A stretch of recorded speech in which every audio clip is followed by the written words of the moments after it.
എല്ലാവർക്കും വിനീത നമസ്കാരം. ശ്രീമദ് ഭാഗവതം ദശമസ്കന്ധമുത്തരാർത്ഥം അധ്യായം 62 ശ്ലോകം 29, 30, 31, 32, 33, 34, 35 7 ശ്ലോകങ്ങള് ഇന്ന് നമുക്ക് നോക്കാം. ഭടന്മാര് ചെന്നിട്ട് ബാണാസുരനോട് പറഞ്ഞു, എന്തൊരു പുരുഷൻ ഉണ്ടെന്നാ തോന്നണത് ഉഷയുടെ അന്തഃപുരത്തില്. ഞങ്ങള് കാവല് നിൽക്കണ്ട, ഒരാള് നിന്റെ ഉള്ളിലേക്ക് പോയിട്ടില്ല, അത് ഉറപ്പാണ് എന്ന് പറഞ്ഞു. അത് കേട്ടപ്പോ ബാണാസുരന് വളരെ വിഷമായി. വേഗം ചെന്ന് അന്വേഷിക്കണം. ഓം നമോ ഭഗവതേ വാസുദേവായ കൃഷ്ണായ വാസുദേവായ ഹരയേ പരമാത്മനേ പ്രണതക്ലേശനാശായ ഗോവിന്ദായ നമോ നമഃ. ഓം നമോ ഭഗവതേ വാസുദേവായ. ഓം നമോ ഭഗവതേ വാസുദേവായ. ഓം നമോ ഭഗവതേ വാസുദേവായ. ശ്ലോകം 29. അനപായിഭി അസ്മാഭി ഗുപ്തായാശ്ച ഗൃഹേ പ്രഭോ കന്യായാ ദൂഷണം പുംഭി ദുഷ്പ്രേക്ഷായ ന വിദ്മഹേ. ഭടന്മാര് പറഞ്ഞു, ഹേ പ്രഭു, ഇതില് ഞങ്ങള് കുറ്റക്കാരല്ലാട്ടോ. അന്തഃപുരത്തിന് കാവലായിട്ട് തന്നെ ഞങ്ങള് നിൽക്കായിരുന്നു. ഞങ്ങൾ എവിടെയും പോയിട്ടില്ല. പുരുഷന്മാർക്ക് കന്യകയെ കാണാൻ ഒരു വിധത്തിലും തരല്ല. അങ്ങനെയാണ് ഞങ്ങൾ അന്തഃപുരത്തില് കാവല് നിൽക്കുന്നത്. പിന്നെ ഈ കന്യകയ്ക്ക് ഇങ്ങനെ കുലദൂഷണമായിട്ടുള്ള പ്രവൃത്തി ചെയ്യാൻ എങ്ങനെ സാധിച്ചു എന്ന് ഞങ്ങൾക്ക് മനസ്സിലാവണില്ല. ബാണാസുരന് വല്ലാത്ത ദുഃഖായി. തതപ്രവ്യഥിതോ ബാണോ ദുഹിതു ശ്രുതദൂഷണ ത്വരിത കന്യകാകാരം പ്രാപ്തോദ്രാക്ഷിൽ യതൂത്വകം.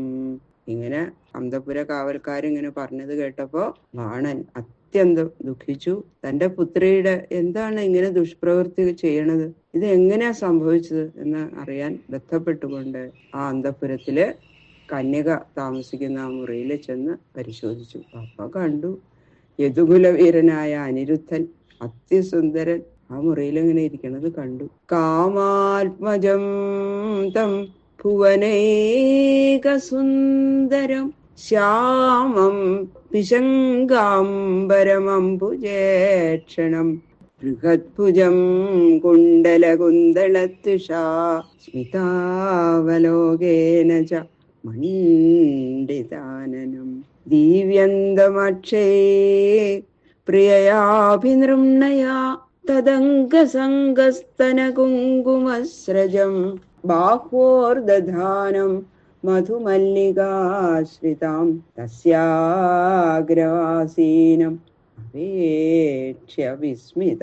ആ ബാണാസുരൻ കണ്ട അനിരുദ്ധന്റെ ആ സൗന്ദര്യത്തെയും ധീരതയെയും 2 ശ്ലോകം കൊണ്ട് വർണ്ണിക്കുകയാണ്. മന്മഥന്റെ അവതാരമായിരിക്കുന്ന ആ പ്രദ്യുമ്നന്റെ പുത്രനാണല്ലോ അനിരുദ്ധൻ. അതുകൊണ്ട് ലോകത്തിലുള്ള സർവസുന്ദരന്മാരിൽ വെച്ചും അതീവ സുന്ദരൻ എന്ന് മാത്രല്ല, ഇവനെ പോലെ രണ്ടാമതായിട്ടൊരു സുന്ദരൻ ഇല്ല ലോകത്തില്. ഇങ്ങനെ ഒരാൾ, ഒരേ ഒരു സുന്ദരൻ എന്ന് തോന്നും കണ്ടാൽ. മനോഹരമായ ശ്യാമള നിറം, ശ്രീകൃഷ്ണ ഭഗവാന്റെ പോലെ അങ്ങനെ ഒരു ശ്യാമളം, നല്ല ശ്യാമള നിറം, നീല നിറം. ദേഹത്തിലോ ഭഗവാന്റെ പോലെ തന്നെ മഞ്ഞപ്പട്ട് ധരിച്ചിട്ടുണ്ട്.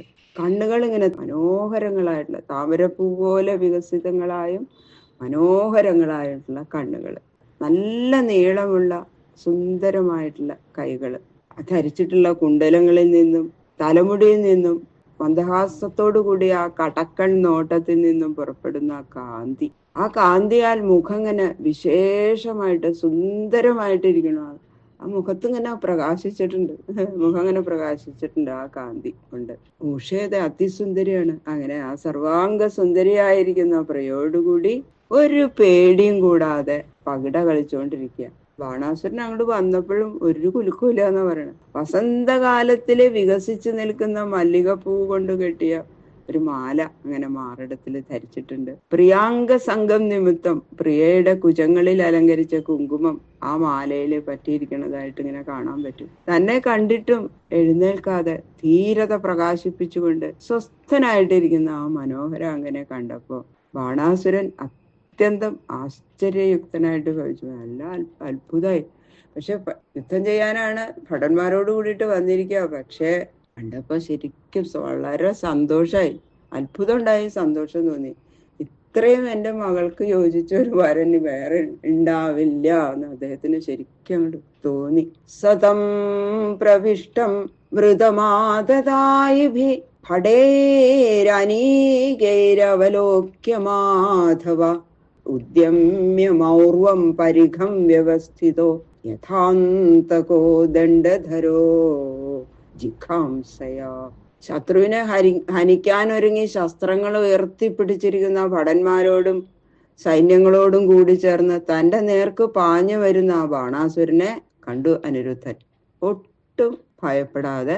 അപ്പൊ അനിരുദ്ധന്റെ കയ്യിലുണ്ട് ഒരു ആയുധം. തന്റെ കയ്യില് മുരു എന്ന ലോഹം കൊണ്ട് നിർമ്മിച്ച ഒരു പരിഘം ഉണ്ട്.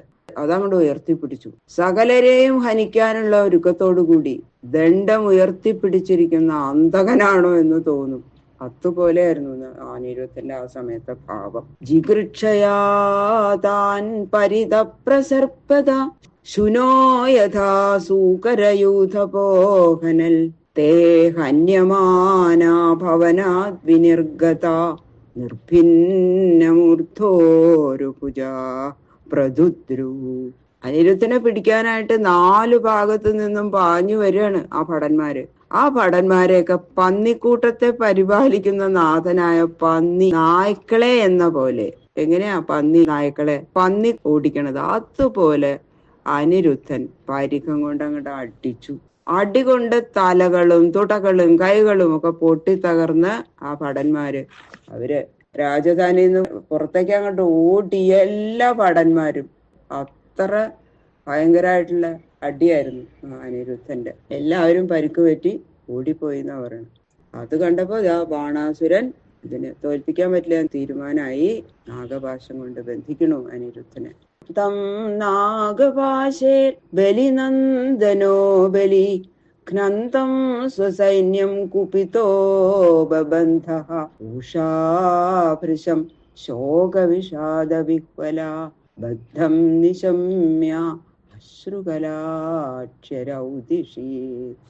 തന്റെ സൈന്യത്തെ മുഴുവൻ അങ്ങോട്ട് നശിപ്പിച്ചു ആ അനിരുദ്ധൻ. ഇതങ്ങോട്ട് കണ്ടപ്പോ അനിരുദ്ധനെ യുദ്ധത്തിൽ തോൽപ്പിക്കാൻ സാധിക്കില്ല എന്നതാ മന്ത്രിമാരെല്ലാം ചെന്ന് ബാണനോട് പറഞ്ഞു. അവരുടെയും കൂടി അഭിപ്രായം മാനിച്ചപ്പോ ബാണൻ ദേഷ്യം അങ്ങോട്ട് വന്ന് ക്രോധം കൊണ്ട് അങ്ങോട്ട് വിറയ്ക്കാൻ തുടങ്ങി. അതാ നാഗപാശങ്ങൾ കൊണ്ട് അനിരുദ്ധനെ അങ്ങോട്ട് ബന്ധിച്ചു. ഇതങ്ങോട്ട് കണ്ടപ്പോഴോ ഉഷ വല്ലാത്ത ദുഃഖം തോന്നി. ഇങ്ങനെ സംഭവിച്ചല്ലോ എന്നുള്ള ആ വിചാരം ആധിക്യം നിമിത്തം വളരെ പരവശയായി ഉഷ കണ്ണുകളിൽ അശ്രുക്കളിൽ നിറഞ്ഞ് അങ്ങനെ കരയാൻ തുടങ്ങി. ഇതി ശ്രീമദ്ഭാഗവതേ മഹാപുരാണേ പാരമഹംസ്യാം സംഹിതായാം ദശമസ്കന്ധേ ഉത്തരാർദ്ധേ അനിരുദ്ധ ബന്ധോ നാമ ദ്വിഷഷ്ടിതമോധ്യായ. സർവത്ര ഗോവിന്ദ നാമ സങ്കീർത്തനം. ഗോവിന്ദ ഗോവിന്ദ. ഈ 62ാമത്തെ അധ്യായം ശ്രീകൃഷ്ണ ഭഗവാന്റെ ശ്രീപാദങ്ങളിൽ സമർപ്പിക്കണം. കായേന വാചാ മനസേന്ദ്രിയേർവാ ബുദ്ധ്യാത്മനാ വാ പ്രകൃതേ സ്വഭാവാൽ കരോമി യത് സകലം പരസ്മൈ നാരായണായേതി സമർപ്പയാമി. സർവം ശ്രീകൃഷ്ണാർപ്പണമസ്തു.